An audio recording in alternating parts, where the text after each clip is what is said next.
Hi, good evening. Weekly update time, it's Wednesday night. Third week in a row, my wife Nikki's hanging out behind the camera so I could maneuver a little bit easier. Again, we'll start in the front row here. Went to Texas for a few days for her brother's wedding and came back to a bunch more ripe pods. So you can see the red 7s are finally starting to ripen en masse. There's a few. I mean, they're one of the varieties like the Nagas that they'll ripen from the top down, so you see the tips are still green on a lot of these. Mm-hmm. And also I've noticed that anytime I find a pod that's ripe when it's this small already, they're usually moldy inside. I'm going to do an experiment here, see if my hypothesis is correct. Oh, and here's another one that fell. Olive.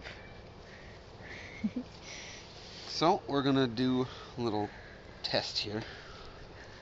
Yep, there's that. Ooh.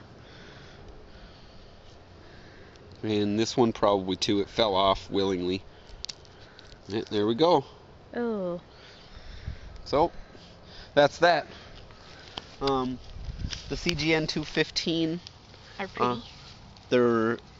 I picked a few yesterday for some different people to send them. But there's still tons of pods on this plant. I'm probably going to end up having to bring it inside pretty soon. I got to get my insides of my house cleaned up and organized so I can bring these in under the lights to ripen up the last of the pods. I'll bring them out during the day if it's warm enough. Kitty in the garden. Aji Cito, I think there's a few starting to ripen, but they turn a nice golden, yellowish, orangish color when they're totally ripe. This one's starting to ripen. It's hard to tell the difference at this stage, but they lose the greenish tint right before they start ripening. So yeah. And he's cameo on the Chaco ants that's ripe. I had one of those on vacation, and they taste just like a Tabasco pepper. They even got like the pasty, grainy texture inside, and it's not really hard walls like you would find in most other peppers.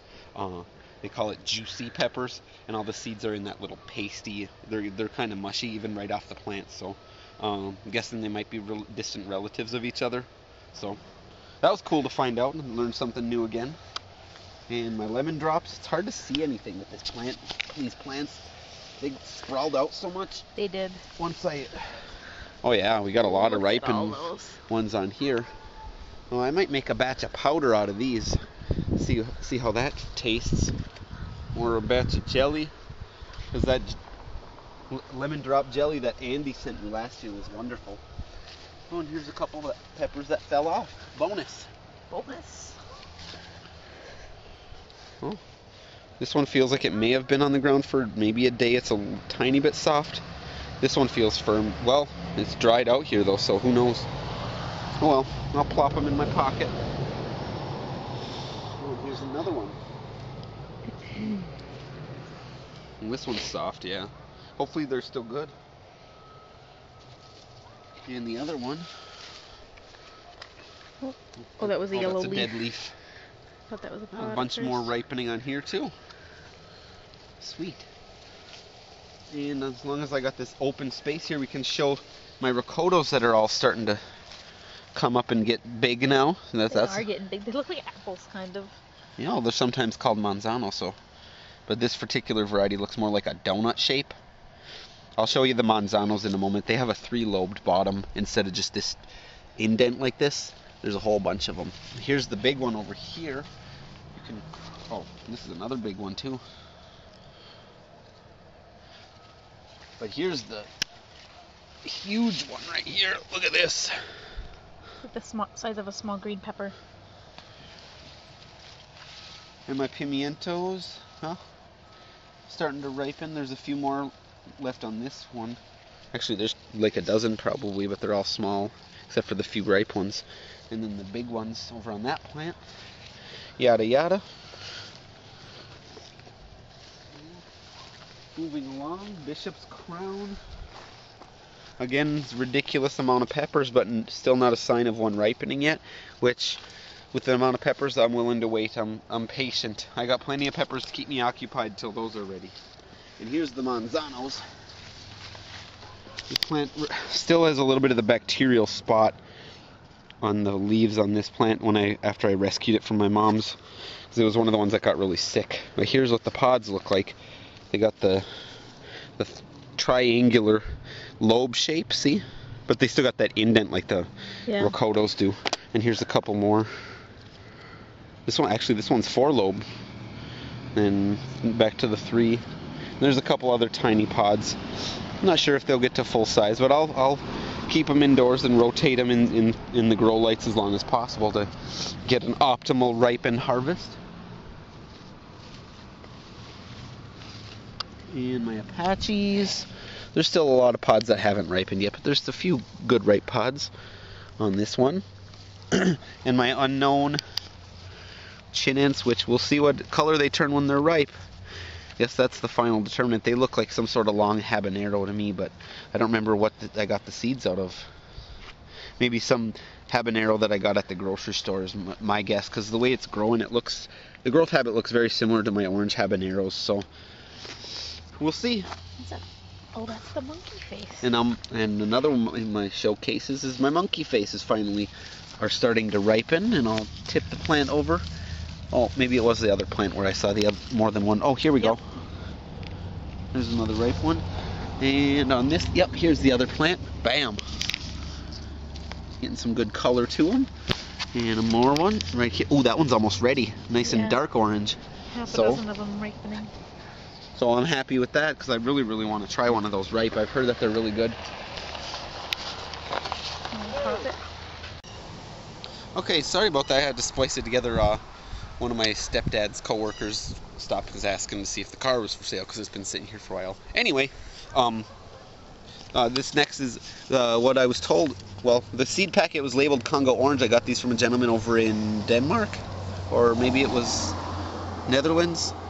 I think it was Netherlands. I'd have to go and check. Because I got seeds from 2 different gentlemen from that area. One from Denmark and one from Netherlands, but I don't remember exactly because one of them I got so many different kinds of seeds from. I think it was actually the gentleman from Denmark. But anyway, they were labeled Congo Orange, but they're looking more like a red habanero of some sort. Most of them have the tapered shape like this, but some have the more bell-shaped. And they've all ripened to red. They start off a light orangish color, then they get darker, and then they finally turn like a deep red, like this one right here. So, I still haven't tried it. I picked one a few days ago, and I still haven't tried it. That's another one I rescued from my mom's because they were getting bacterial spot. All of them were looking pretty grim, and that was the only plant of that one I had, so I rescued it.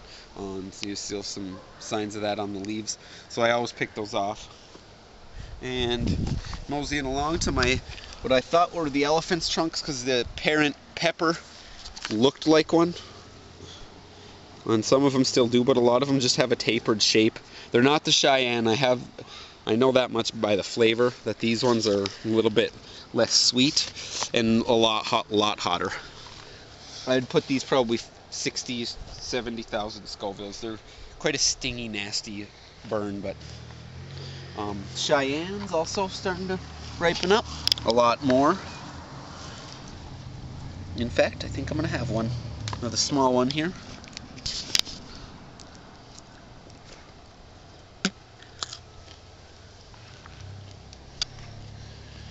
Nice and tart. This one's not really all that warm. Purple UFOs. Getting nice and ripe.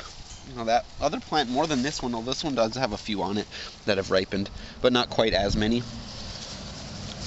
And finally my sweet peppers are ripening. Yay! You can get some seeds out of these and hopefully get some F2s going. I know that this variety isn't completely consistent. It's pretty stable, but there are some different pod shapes. Some of them tend to bend into a 3-lobe shape. I don't think I have any like that on this plant. Oh yeah, here we go. 3-lobe as opposed to the 2 or single. And Hungarian blacks looking good as they ripen. They got that nice dusty background, the smoky black hints left even after they ripen. And here's my weird Pimenta de Neyde crosses. This plant turns red and this one turns orange, so save some seeds from each of those and grow each of them out again and see what I come up with. And what I called a bird's eyes, there's tons of ripe ones on this plant now. and looking good. White Fatale, I spotted a ripe pod yesterday, I believe. Yeah, here we go. Nice creamy ivory color.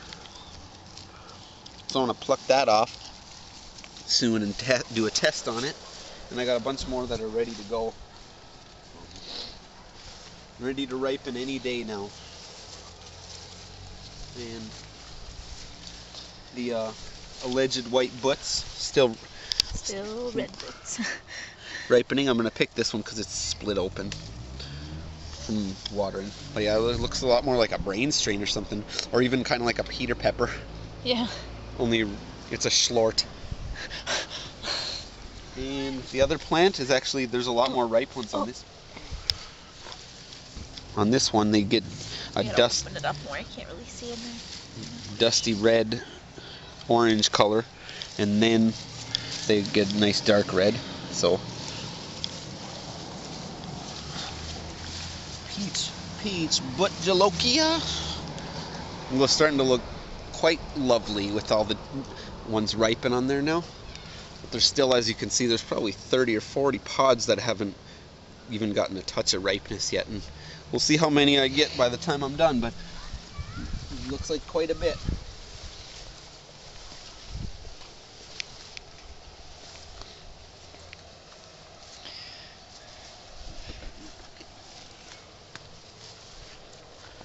And Nagabons really starting to fan out, but there's a lot of ripening ones, especially in the heart of the plant here. Yep. Looking really nice. I might have to, well, they're still nice and firm, so I might leave them on. And as I use them, I got a bunch of peppers. I mean, I have a lot of peppers in my fridge right now. So I've been acquiring some from people online. What I hope is a Cantina yellow. We'll see it when they ripen. But there's a lot of pods on here now. I was surprised when I looked the other day at how many, and they're getting good size too. They look like a pepperoncini almost though. But we'll see. And of course my Aribibi Gusano. Ridiculous. I picked a whole bunch. I picked dozens of ripe pods off here to send to people recently, so there's not as many ripe ones. But there's still some ripening, and there's hundreds, I believe, left that have not ripened yet. So, and my red Gusanos, I plucked probably a pound or so last week between my two plants to make a batch of jam, and now look at it again already. Yeah. So I mean, I'm not gonna have any shortage of red Aribibi Gusanos, and I might even make a special batch of powder of just these ones, just because there's so many of them, and the flavor is just phenomenal. I mean, there is one of the longest lasting flavors out of any chinenso I've ever had, and maybe even any pepper I've ever had in general. And I can get some seeds, and hopefully, I mean, I'm overwintering one of these plants, but I'd like to grow it again with the next generation and see what the generation after that comes up with. Got a ripe Anaheim here. It's the nasty one, but it's still firm. It doesn't, I don't think it's completely compromised. I think it's sealed its wound. But we'll see. And we got a ripe Zavery down here that I picked just now. I tried one that tasted like it was close to ripening, and it was really, really good. Just a tiny bit of heat. I don't know how hot they end up getting by the time they stop, but there we go. And some Peruvian reds or Peruvian purples. They're like just like the Hungarian black. They got that smoky background noise of the black left over. They look really pretty when they're like that. And my Eximiums finally ripening. We'll see what color they finally turn. They started off like this dusty orange green color, brownish almost, and then they're getting a little bit redder, but I don't know if they're going to turn into a true red or a lighter red, but they're turning in any case. And my bird pepper here, a lot of leaves dying. I think it's not liking the cold. And plus, I think it's putting a lot more energy into this ridiculous amount of peppers at the top of the plant here. If you can see these, there's well over 100 peppers, I'm guessing. It have varying sizes. But took it long enough, but we'll get them done eventually here. So that's that for this week. I didn't touch on every last plant, but I feel I've rambled on long enough and given you a good enough idea of what's going on this week. See you next week, and I'll be bringing some plants back from my mom's, and I might be even filming a little segment, maybe not. Anyway, I probably won't, so see you next week, and I will show you the plants that I brought back from my mom's house, and maybe have started the indoor project to bring them in to ripen. See ya!